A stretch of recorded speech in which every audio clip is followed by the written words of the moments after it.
সিনেমার শুরুতে আমাদের রুশ সেনাদের দেখানো হয় যারা তাদের বন্দীদের জেলে নিয়ে যাচ্ছিল। তাদের মধ্যে এমন একজন বন্দী ছিল যে ছিল এই সিনেমার প্রধান নায়ক এবং তার নাম হলো ক্রাভেন দ্য হান্টার। ক্রাভেন এখানে একদিন কাটানোর পর পরের দিন বন্দীরা ক্রাভেনের সঙ্গে ঝামেলা শুরু করে। ক্রাভেন তাদের একটি ভালো শিক্ষা দেয়, অর্থাৎ তারা একে অপরের সাথে লড়াই করতে শুরু করে এবং এই লড়াইয়ের কারণে ক্রাভেনকে সার্জেন্টের কাছে নিয়ে যাওয়া হয়। সার্জেন্ট জানতে পারে যে ক্রাভেন কিভাবে তাদের দুজনকে পরাজিত করেছে। তাদের অবস্থা দেখে সার্জেন্ট ক্রাভেনকে প্রশ্ন করে, তুমি আগে কী ছিলে এবং কোথায় কাজ করতে? ক্রাভেন অদ্ভুতভাবে উত্তর দেয়, আমি একজন শিকারী এবং আমি তোমাদের মতো মানুষদের শিকার করি। এই কথাটি বলার সাথে সাথে সে সার্জেন্টের ওপর আক্রমণ করে। সে তাকে উপরে তুলে দেয় এবং মারধর করে। তারপর তার গলায় ছুরি বসিয়ে তাকে বাইরে ফেলে দেয়। তারপর সে নিজেই সে জেল থেকে বের হয়ে আসতে থাকে। তার দৌড়ানোর ধরন দেখে আমরা বুঝতে পারি যে ক্রাভেনের কিছু অতিরিক্ত শক্তি আছে।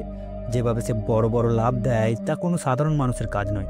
সে সিংহের মতো দ্রুত দৌড়াতে থাকে এবং দেয়ালের উপর উঠতে থাকে, যেটা দেখে মনে হয় যেন এটা তার প্রতিদিনের কাজ। কয়েক মিনিটের মধ্যে সে সেখান থেকে বেরিয়ে যায়। দৌড়ানোর সময় এক ভয়ানক বরফ ঝড় ক্রাভেনের সামনে আসে।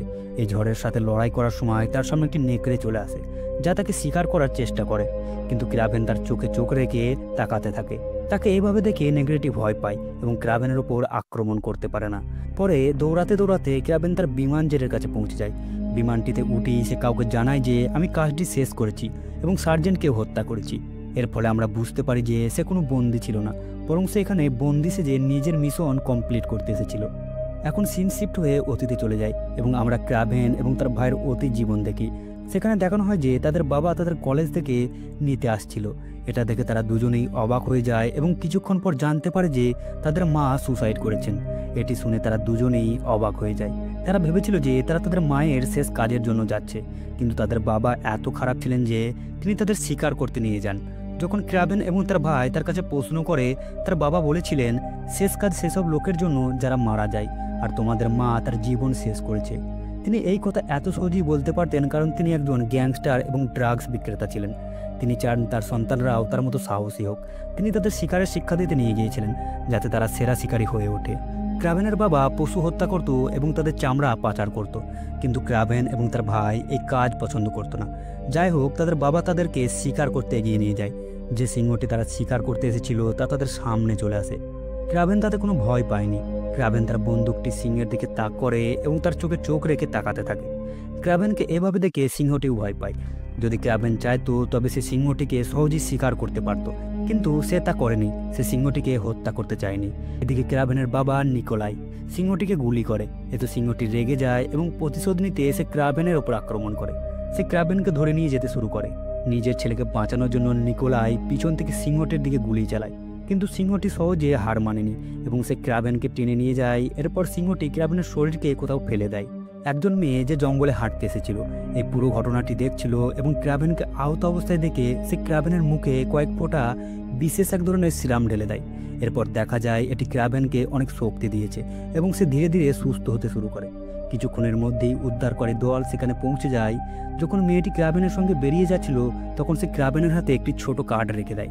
এরপর ক্রাভেন হাসপাতালে পৌঁছে যায় এবং তার চিকিৎসা শুরু হয়, কিন্তু তার অবস্থা এতটাই খারাপ ছিল যে সে মৃত্যুর কাছাকাছি পৌঁছে গিয়েছিল। এমনকি ডক্টরও তাকে মৃত ঘোষণা করে। কিন্তু আশ্চর্যের বিষয়, কয়েক মিনিট পর হঠাৎ করে ক্রাভেন আবার জীবিত হয়ে ওঠে। জ্ঞান ফিরে আসার পর সে নিজের হাতে সেই কার্ডটি দেখতে পায় যা মেয়েটি তাকে দিয়েছিল। ঠিক তখনই আমরা দেখি যে ক্রাভেনের বাবা এবং ভাই তাকে দেখতে আসে। তার ভাই তাকে জীবিত দেখে খুব খুশি হয়। যদিও ক্রাভেন বেঁচে ছিল, কিন্তু তার অবস্থা খুব একটা ভালো ছিল না। তবুও তার বাবা তাকে হাসপাতাল থেকে বের করে নিয়ে বাড়িতে যায়। বাড়িতে ক্রাভেনের জন্য একটি সারপ্রাইজ অপেক্ষা করছিল।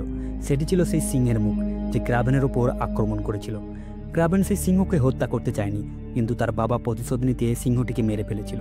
এটি জানার পর ক্রাভেন প্রচণ্ড রেগে যায়। সে তার বাবাকে বলে, তোমার এটা করা উচিত হয়নি, তোমার তাকে হত্যা করা উচিত হয়নি। এটা শুনে তার বাবা আরও বেশি রেগে যায় এবং ক্ষুব্ধ হয়ে ক্রাভেনকে দূরে সরিয়ে দেয়। এরপর ক্রাভেন তার ঘরে চলে যায়। ঘরে ঢুকেই সে তার জিনিসপত্র গোছাতে শুরু করে। সে মেয়েটির দেওয়া কার্ডটিও সাথে নিয়ে যায় এবং রাতের অন্ধকারে সে চুপচাপ বাড়ি থেকে বেরিয়ে যায়। তাকে যেতে দেখে তার ভাই দৌড়ে আসে এবং তাকে থামিয়ে বলে, তুমি আমাকে ছেড়ে যেতে পারো না। কিন্তু ক্রাভেন তাকে উত্তর দেয়, দেখো, আমি তোমার কাছ থেকে খুব বেশি দূরে যাচ্ছি না, আমি সেখানে যাচ্ছি যেখানে মা আমাদের নিয়ে যেতেন। এই কথা বলেই সে চলে যায়। সেই জায়গাটি ছিল একটি বন যেখানে তাদের মা ছোটবেলায় তাদের নিয়ে যেতেন। সেটি ছিল এই গভীর জঙ্গলের মধ্যে অবস্থিত। বনে পৌঁছানোর পর তার সামনে প্রচুর বলদ দৌড়ে আসছিল নিজেকে বাঁচানোর জন্য সে মাথা নিচু করে দাঁড়িয়ে থাকে, কিন্তু শুধু চোখ বন্ধ করলেই সমস্যা মেটে না।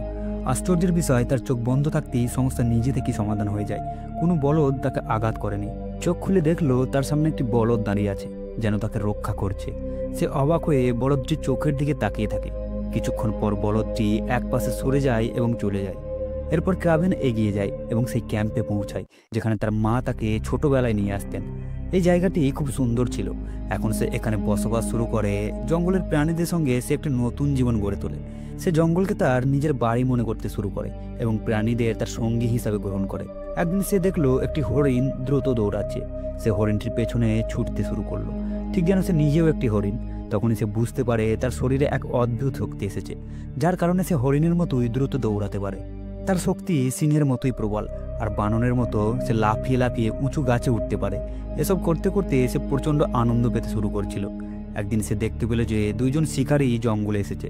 তারা পশুদের উপর আক্রমণ চালিয়ে তাদের মাথা কেটে ফেলছিল। এটি দেখে ক্রাভেন প্রচণ্ড রেগে যায়। সে শিকারীদের সামনে এসে বলে, তোমাদের এটা করা উচিত হয়নি। শিকারীরা তার আচরণ বুঝতে পারছিল না, তাই তার বন্দুক তুলে ধরল। এটি দেখে ক্রাভেন আরও রেগে যায় এবং তাদের ওপর ঝাঁপিয়ে পড়ে। সে তাদের এমনভাবে মারধর করলো যে তারা দুজনেই মারা গেল। এই ঘটনার পর ক্রাভেন সিদ্ধান্ত নেয় যে সে আর কোনো শিকারীকে বাঁচতে দেবে না। এরপর সিন শিফট হয়, আমরা বর্তমানে ফিরে আসি। আমরা ক্রাভেনকে দেখতে পাই যে এখন তার প্লেনে করে আবার সেই জঙ্গলে ফিরে এসেছে। এমনকি আজও রুশ মাফিয়া শিকারীরা জঙ্গলে এসেছে শিকার করতে। তারা পশুদের শিকার করে তাদের নিয়ে যাচ্ছে। এটি দেখে ক্রাভেন আবার রেগে যায় এবং তাদের থামানোর চেষ্টা করে। এখানে শিকারীদের নেতা ক্রাভেনকে সতর্ক করে বলে, আমাদের পথ থেকে সরে দাঁড়াও, না হলে গাড়ি চালিয়ে তোমাকে পিষে ফেলবো। কিন্তু ক্রাভেন শোনেনি। শিকারীরা গাড়ি চালিয়ে দেয়, কিন্তু ক্রাভেন দ্রুত গাড়ির ভেতরে প্রবেশ করে এবং তাদের সাথে লড়াই শুরু করে। ক্রাভেন সফলভাবে ট্রাকটি বাঁচাতে পারে, কিন্তু শিকারীদের নেতার গাড়িটি থামাতে পারেনি। তবে যাওয়ার আগে সে অবশ্যই গাড়ির নম্বরটি মনে রেখে দেয়। এরপর সিন শিফট হয়, আমরা দেখি সে শিকারী নেতার অফিসে চলে যায়। সে তার বসের সাথে দেখা করতে এসেছে, আজকের কাজের রিপোর্ট দিতে। কিন্তু হঠাৎ যখন চেয়ারটি ঘুরে যায়, লোকটি ভয় পেয়ে যায়, কারণ চেয়ারে বসে থাকা তার বস নয়, বরং সেখানে বসে আছে ক্রাভেন। সে আরও অবাক হয়ে যায়, কারণ সে বুঝতে পারে না কিভাবে ক্রাভেন তার আগেই এখানে পৌঁছালো। তবে শুধু পৌঁছানোই নয়, ক্রাভেন ইতিমধ্যে সেই লোকের বসকেও হত্যা করেছে। এখন ক্রাভেন সেই শিকারী নেতাকে জিজ্ঞাসা করে, তোমাকে কিভাবে হত্যা করব? অপেক্ষা করো, দেখে আমার ডায়েরিতে তোমার নাম আছে কিনা। সে নিজের ডায়েরি দেখে এবং বুঝতে পারে যে এই লোকটিও তার তালিকায় রয়েছে। আসলে এই ডায়েরিতে ক্রাভেন সব খারাপ লোকের নাম লিখে রাখত, যাদের সে হত্যা করতে চায়। এরপর সে ঠান্ডা মাথায় ডায়েরি থেকে লোকটির নাম কেটে দেয় এবং বন্দুক তুলে তাকে গুলি করে হত্যা করে। এরপর সে আত্মবিশ্বাসের সঙ্গে সেই ঘর থেকে বেরিয়ে যায়। যাওয়ার সময় দরজার সামনে দেখা যায় ইতিমধ্যে আরও দুটি মৃতদেহ ঝুলছে। এখন সিন শিফট হয় এবং অনেক বছর পর আমরা সেই মেয়েটিকে দেখতে পাই যে একসময় ক্রাভেনের জীবন বাঁচিয়েছিল। সে এখন বড় হয়ে একজন বিখ্যাত আইনজীবী হয়ে উঠেছে। তার পেশার কারণে প্রতিদিনই সে হুমকি পায় এবং তার অনেক শত্রু রয়েছে। সেই সময় এই আইনজীবী তার এক বন্ধুর আত্মসন্তুষ্টি ক্রিয়ায় উপস্থিত ছিল। সেখানে পৌঁছে ক্রাভেন তাকে বলে, আমি তোমার বন্ধুর অপরাধীকে হত্যা করেছি। আমি সেই রুশ সার্জেন্টকে মেরেছি যে তোমার বন্ধুকে ধর্ষণ করে হত্যা করেছিল। এটি শুনে মেয়েটি অবাক হয়ে যায়। যখন ক্রাভেন সত্যি কথা বলছিল সে তা বিশ্বাস করতে পারেনি, তাই বাড়ি ফিরে এসে নিজে কিছু গবেষণা করে। আর সে দেখতে পায় ক্রাভেন যা বলছে তা সম্পূর্ণ সত্যি। একজন ব্যক্তি যার নাম হান্টার সত্যি তার বন্ধুর হত্যাকারীকে হত্যা করেছে। এইভাবে আইনজীবীটি জানতে পারে যে হান্টার আর কেউ নয়, বরং আমাদের ক্রাভেন। ক্রাভেন সেই পুরনো কার্ডটি আইনজীবীকে দেখায়, যেটি ছোটবেলায় মেয়েটি তার হাতে দিয়েছিল। এটি দেখে মেয়েটি অবাক হয়ে যায়, কারণ সে ভাবতে পারেনি যে সেই ছোট্ট ছেলেটি আজও তাকে মনে রেখেছে। এখন মেয়েটি ক্রাভেনকে বলে, তুমি সেই হান্টার যে সমস্ত মাফিয়াদের হত্যা করেছো, কিন্তু আমার দৃষ্টিতে তুমিও একজন অপরাধী, কারণ তুমিও খুন করেছো। এর উত্তরে ক্রাভেন শান্ত স্বরে বলে, আমি এসবের পরোয়া করিনি। এরপর সে তার ডায়েরিটি বের করে এবং আইনজীবীর হাতে দেয়। সে বলে, তুমি এই আইনের জগতে কাজ করো, তোমার কোর্ট থেকে প্রতিদিন অপরাধীরা মুক্তি পেয়ে বেরিয়ে আসে। আমি শুধু চাই তুমি এই ডায়েরিতে তাদের নাম লিখে দাও, যাতে আমি এই পৃথিবী থেকে সকল খারাপ লোকেদের মুছে ফেলতে পারি। আইনজীবীর ইচ্ছা না থাকা সত্ত্বেও ডায়েরিটি হাতে নেয়। এরপর সিন শিফট হয় এবং আমরা পরিচিত হই রিনো নামের এক ভয়ঙ্কর মাফিয়ার সাথে। সে সমস্ত খারাপ কাজের সঙ্গে জড়িত। এখানে আশ্চর্যের ব্যাপার হলো তার সবচেয়ে বড় শত্রু, যে একজন গ্যাংস্টার ছিল, তাকে কেউ হত্যা করেছে। রিনো এই খবর শুনে অবাক হয়ে যায়। যদিও এই হত্যার সঙ্গে তার কোনো সম্পর্ক ছিল না, তবুও সে তার লোকেদের বলে, যে লোক আমার শত্রুকে মেরে ফেলেছে আমাদের তার সঙ্গে হাত মেলানো উচিত, না হলে একদিন সে আমাদের কাজ করা আরও কঠিন করে দেবে। এছাড়া রিনো তার শত্রুর সমস্ত ব্যবসা দখল করতে চেয়েছিল, কিন্তু যখন সে তার শত্রুর লোকেদের সঙ্গে দেখা করতে গেল, তারা রেগে গিয়ে রিনোকে গুলি করে। কিন্তু অবাক করার বিষয় হলো রিনোর কিছুই হলো না, তার শরীরে কোনো আঘাত তৈরি হলো না, কারণ তার শরীর পাথরের মতো কঠিন হয়ে গিয়েছে। এই শক্তি সে অর্জন করেছিল এক ধরনের অদ্ভুত সিরাম ইঞ্জেকশন দিয়ে। যখন সবাই অবাক হয়ে তার দেহের দিকে তাকিয়েছিল, তখন রিনোর গোপন স্নাইপার বাহিনী হঠাৎ গুলি চালিয়ে সবাইকে হত্যা করে। এখন বেঁচে ছিল শুধুমাত্র মরিস, যে ভয়ে রিনোর সঙ্গে হাত মিলিয়ে ফেলে। এক সন্ধ্যার সময় আমরা দেখতে পাই যে ক্রাভিনের বাবা নিকোলাস মরিসকে ব্যবসায়িক চুক্তির জন্য ডেকেছে, কিন্তু আমরা জানি যে মরিস ইতিমধ্যেই রিনোর দলে যোগ দিয়েছে। তাহলে সে কি নিকোলাসের শত্রু রিনোর সাথে বিশ্বাসঘাতকতা করবে, না আসলে মরিস রিনোর নির্দেশে নিকোলাসকে হত্যা করবে? তার ইশারায় তার লোকেরা নিকোলাসের মানুষদের উপর আক্রমণ চালায়, কিন্তু নিকোলাসকে হত্যা করা মোটেও সহজ কাজ ছিল না। সে একে একে মরিসের সব লোককে হত্যা করে। এই খবর শোনার পর রিনো প্রচণ্ড রেগে যায়। ঠিক সেই মুহূর্তে সে জানতে পারে কে রিনোর শত্রুদের হত্যা করেছিল।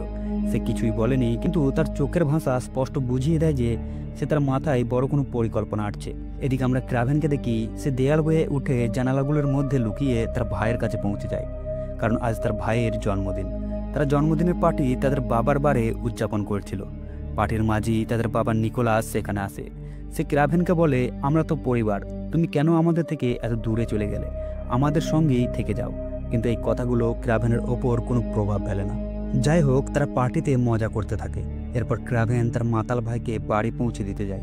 তারপর সে ফিরে যেতে চায়, কিন্তু তার ভাই তাকে থামিয়ে দেয়। এভাবে ক্রাভেনের ভাই তাকে এমনভাবে থামিয়ে দিল যাতে সে না বলতে পারল না। ভাইয়ের কথা শুনে ক্রাভেন সোফায় ঘুমিয়ে পড়ে, কিন্তু সে তো জঙ্গলে থাকার অভ্যস্ত, সোফায় কি তার ঘুম আসবে? তাই সে বাগানে গিয়ে ঘুমিয়ে পড়ে। সকালে উঠে ক্রাভেন তার ভাইকে জাগাতে গেল, কিন্তু সে যা দেখলো তাতে তার মাথা ঘুরে গেল। আর বিছানায় রক্তের দাগ দেখতে পেল, যার স্পষ্ট অর্থ হলো কেউ তার ঘরে ঢুকে তার ভাইকে কিডন্যাপ করে নিয়ে গেছে। কিন্তু ভাগ্যক্রমে কিডন্যাপকারীরা বেশি দূরে যেতে পারেনি। ক্রাভেন তাদের দেখতে পেল। সে তার ভাইয়ের রুমের জানালা থেকে লাফ দিয়ে নিচে পড়ল এবং দৌড়াতে লাগলো গাড়িটির পেছনে। ক্রাভেন তাদের গাড়ি থামানোর চেষ্টা করলো। সে গাড়ির সামনের উইন্ডশিল্ড ভাঙতে চাইল, কিন্তু এটি বুলেট প্রুফ ছিল। সে জানালাও ভাঙার চেষ্টা করলো, কিন্তু দুর্ভাগ্যবশত এক ধাক্কায় সে গাড়ি থেকে ছিটকে পড়ে গেল। এদিকে কিডন্যাপকারীরা গাড়ি চালিয়ে পালিয়ে গেল এবং তার ভাইকে নিয়ে এগিয়ে যেতে লাগলো। তারা আরও সামনের দিকে এগিয়ে যায় এবং একটি হেলিকপ্টারের মাধ্যমে তার ভাইকে অন্য কোথায় নিয়ে যাচ্ছিল।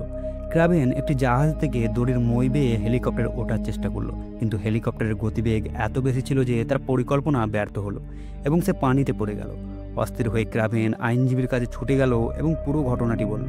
সে চেয়েছিল আইনজীবী যেন কিডন্যাপকারীদের সম্পর্কে খোঁজ বের করে। আইনজীবী খোঁজ নিয়ে জানায় ক্রাভেনের ভাইকে কোথায় রাখা হয়েছে। ক্রাভেন তার বাবার কাছ থেকে জানতে পারে যে কিডন্যাপকারীর মাফিয়ারা তার ভাইকে ছেড়ে দেওয়ার জন্য টাকা দাবি করছে। ক্রাভেন তার বাবাকে বলে বিষয়টা এতটা কঠিন না, তাদের টাকা দিয়ে দাও। কিন্তু তার বাবা বলে, আমি যদি টাকা দিয়ে দিই তারা আমাকে দুর্বল ভাববে, আর আমি নিজেকে দুর্বল প্রমাণ করতে চাই না, এমনকি আমার ছেলে মারা গেলেও না। এই কথা শুনে ক্রাভেন প্রচণ্ড রেগে যায়। সে বুঝতে পারে এখন কেবল সেই তার ভাইকে বাঁচাতে পারে। এরপর দেখা যায় একজন অচেনা লোক আইনজীবীর কাছে এসে কিডন্যাপকারীদের সম্পর্কে আরও তথ্য দেয়, এমনকি সে তার লোকের লোকেশনও জানিয়ে দেয়। এই খবর পেয়ে আইনজীবী খুব খুশি হয়, কিন্তু 5 মিনিট পরেই ওই লোকটি গিয়ে রিনুর এক সঙ্গীর সঙ্গে দেখা করে। এখানে আমরা জানতে পারি কিডন্যাপকারীরা আর অন্য কেউ নয়, বরং রিনুর লোকজন।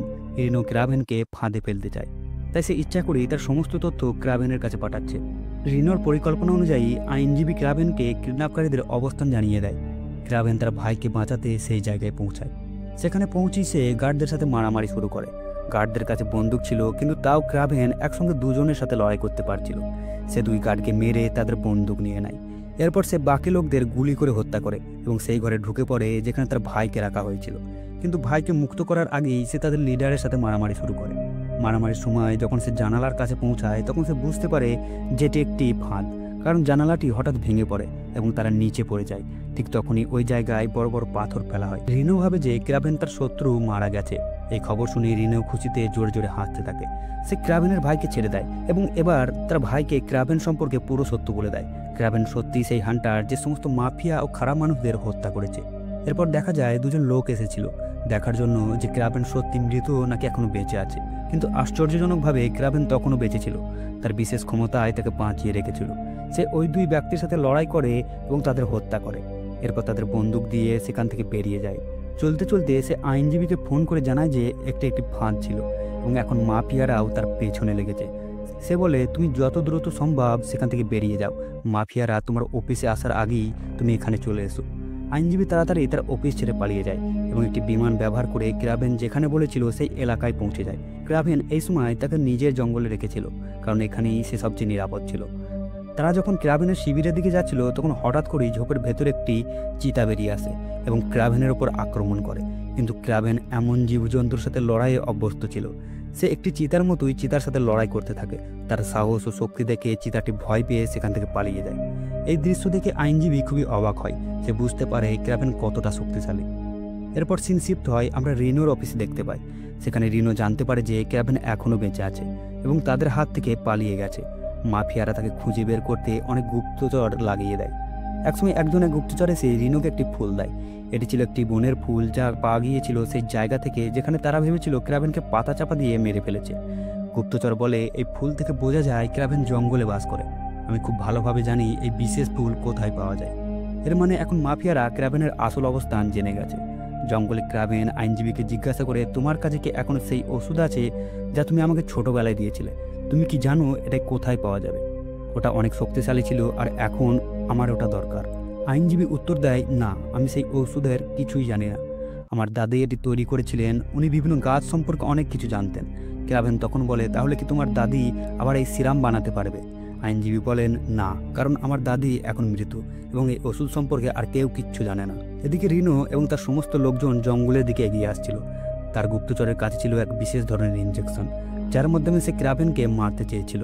জঙ্গলে পৌঁছে রিনোর লোকেরা পুরো জঙ্গলে ছড়িয়ে পড়ে। তারা সেই বিশেষ ফুল খুঁজতে শুরু করে যেখানে ক্রাভেন বাস করত। কিন্তু ক্রাভেন জানতো তারা জঙ্গলে আসবে, তাই সে আগেই অনেক ফাঁদ তৈরি করেছিল। রিনোর লোকজন সেই ফাঁদে পড়তে থাকে এবং ক্রাভেন নিজেই বাকি লোকেদের উপর আক্রমণ করে। সবার চিৎকার শুনে রিনো বুঝতে পারে ক্রাভেন সামনে চলে এসেছে। এখানে আমরা জানি রিনোর সাথে আসা একজন গুপ্তচর আসলে এক ধরনের জাদুকর। যখন সে ও ক্রাভেন লড়াই করছিল তখন সে বারবার তার জাদু ব্যবহার করে পালিয়ে যাচ্ছিল। তার জাদুর কৌশল ব্যবহার করে সে ক্রাভেনকে ফাঁকি দেয় এবং সুযোগ বুঝে সে ক্রাভেনের শরীরে সে বিষাক্ত ইঞ্জেকশন ঢুকিয়ে দেয়, যার ফলে ক্রাভেন মৃত্যুর কাছাকাছি পৌঁছে যায়। এই জাদুকরী গুপ্তচর তখন মাটিতে পড়ে থাকা ক্রাভেনকে গুলি করতে যাচ্ছিল, কিন্তু তার আগেই গুলির শব্দ শোনা যায়। আমরা দেখি আইনজীবী পিছন থেকে সেই গুপ্তচরকে গুলি করে হত্যা করেছে। এরপর সে আহত ক্রাভেনের কাছে ছুটে আসে। সে মৃত্যুর খুব কাছাকাছি ছিল। ঠিক সেই সময় এই মেয়ে তাকে এই বিশেষ সিরাম খাইয়ে দেয় যা তার দাদি তৈরি করেছিলেন। প্রথমে সে মিথ্যা বলেছিল যে তার কাছে এই সিরাম নেই, কিন্তু বাস্তবে তার কাছে এটা ছিল। এই সিরামের সাহায্যে সে আবারও ক্রাভেনের জীবন বাঁচায়। ওষুধ নেওয়ার পর ক্রাভেন ধীরে ধীরে জ্ঞান ফিরে পায়। সে শুধু বেঁচেই ফিরে আসে না, বরং তার সমস্ত আঘাতও সেরে যায়। অন্যদিকে রিনো জানতে পারে যে তার গুপ্তচর ক্রাভেনকে হত্যা করেছে। এই খবর শুনে সে খুব খুশি হয়। সে তার সমস্ত লোকজনকে নিয়ে ফিরে যেতে থাকে, কারণ এখন তার সামনে আর কোনো শত্রু ছিল না। রিনো ও তার লোকেরা যখন জঙ্গল থেকে বের হচ্ছিল ঠিক তখন তাদের সামনে বড় বিপদ আসে। একটি বড় মোষের পাল তাদের দিকে ছুটে আসতে থাকে। এটি দেখে রিনো আতঙ্কিত হয়ে পড়ে, তাই সে আবার সেই বিশেষ সিরাম নিজের শরীরে ইনজেক্ট করে, যা তাকে পাথরের মতো শক্ত তৈরি করে দেয়। এদিকে মোষের দল তাদের গাড়িগুলোর ওপর আক্রমণ করে, ফলে গাড়িগুলো ভেঙে যায় এবং রিনো এর অনেক লোক মারা যায়। কিন্তু রিনো নিজেই এতটা বড় হয়ে গিয়েছিল যে সে মোষের থেকেও শক্তিশালী হয়ে উঠেছিল। এবার ক্রাভেনও এসে উপস্থিত হয় রিনোকে মারার জন্য। রিনো ক্রাভেনকে দেখে আরও ক্ষিপ্ত হয়ে ওঠে। ক্রাভেন রিনোর বিশাল দেহ দেখে তাকে ভয় না পেয়ে তার উপর আক্রমণ শুরু করে, কিন্তু এটা স্পষ্ট ছিল যে এই মুহূর্তে রিনোর শক্তি অনেক বেশি ছিল আর ক্রাভেনের কম। এটা বুঝে ক্রাভেন সিদ্ধান্ত নেয় যে সে কেবল শক্তি দিয়ে লড়াই করবে না, বরং বুদ্ধি ব্যবহার করবে। সে রিনোর শরীরে সে জায়গায় আঘাত করে যেখানে সে সিরাম ইনজেক্ট করেছিল, ফলে রিনো দুর্বল হতে শুরু করে। এরপর ক্রাভেন একটি দড়ি দিয়ে রিনোকে বেঁধে ফেলে এবং সেই দড়ি মোষেদের শিংয়ের সাথে জড়িয়ে দেয়। মোষের দল যারা পাগলের মধ্যে দৌড়াচ্ছিল তারা রিনোকে টেনে নিয়ে যেতে থাকে, ফলে রিনো পড়তে পড়তে খুবই খারাপ অবস্থায় পড়ে যায়। রিনো মৃত্যুর একবারে কাছাকাছি পৌঁছে গিয়েছিল, কিন্তু ক্রাভেন তখন এতটাই রেগেছিল যে সে রিনোকে গুলি করে হত্যা করতে চেয়েছিল, কিন্তু ঠিক তখনই তার ভাই এসে তাকে থামিয়ে দেয়। এরপর ক্রাভেন রিনোর কাছে গিয়ে জিজ্ঞাসা করে, কে তোমাকে আমার ভিডিও পাঠিয়েছে, কে তোমাকে আমার সম্পর্কে বলেছে? রিনো হাসতে হাসতে বলে, তুমি জানো না, এটা তোমার বাবা করেছে। এই কথা শুনে ক্রাভেন সম্পূর্ণভাবে ভেঙে পড়ে। ক্রাভেন তার বাবার কাছে গিয়ে জানতে চায় কেন সে এমন করলো। তখন তার বাবা সত্যিটা স্বীকার করে বলে, আমি জানতাম তুমি মাফিয়া আর খারাপ লোকেদের হত্যা করেছো, আর রিনো আমার ব্যবসার সবচেয়ে বড় শত্রু ছিল। আমি তাকে হারাতে পারছিলাম না, আবার তার সঙ্গে বন্ধুত্বও করতে পারছিলাম না। একদিন সে আমার এক বন্ধুকে হত্যা করে এবং তার সমস্ত ব্যবসা দখল করে নেয়, যদিও সেই ব্যবসা আমার হওয়ার কথা ছিল। আমি প্রচণ্ড রেগে গিয়েছিলাম, কিন্তু জানতাম রিনোর বিরুদ্ধে আমি কিছু করতে পারবো না, তাই আমি রিনোকে তোমার বিরুদ্ধে উস্কে দিয়েছিলাম। আমি জানতাম যে যখন সে তোমার এবং তোমার ভাইয়ের উপর হামলা করবে তখন তুমি তাকে ছেড়ে দেবে না, আর সেটাই তুমি করলে। এইভাবে ক্রাভেনের বাবার চাল সফল হয়। ক্রাভেন তার বাবার শত্রুকে মেরে ফেলে, যা আসলে তার বাবার পরিকল্পনা ছিল। এখন তার বাবা আরও শক্তিশালী মাফিয়া হয়ে উঠেছিল। ক্রাভেন কি এটা সহ্য করত? সে সব খারাপ লোকেদের হত্যা করেছিল। তাহলে সে কি তার বাবার জন্য ন্যায় বিচার করবে না? সে তার বাবার সব কথা শুনলো, কিন্তু কিছু না বলে চলে গেল। এরপর সে দেখলো একটি নেকড়ে তার বাবার উপর আক্রমণ করে। এটি ক্রাভেনের নির্দেশে করা হয়েছিল, কিন্তু ক্রাভেন তার বাবাকে বাঁচাতে গেল না, কারণ সে জানতো তার বাবারও একই পরিণতি হওয়া উচিত। এরপর শেষ সিনে দেখা যায় ক্রাভেন তার ভাইয়ের সঙ্গে সুখে আছে। এখন সে একটি শান্তিপূর্ণ জীবন কাটাচ্ছে, কারণ মাফিয়াও শেষ হয়ে গেছে এবং সে এই কাজ ছেড়ে দিয়েছে এবং এখন দুজনেই খুব সুখী রয়েছে।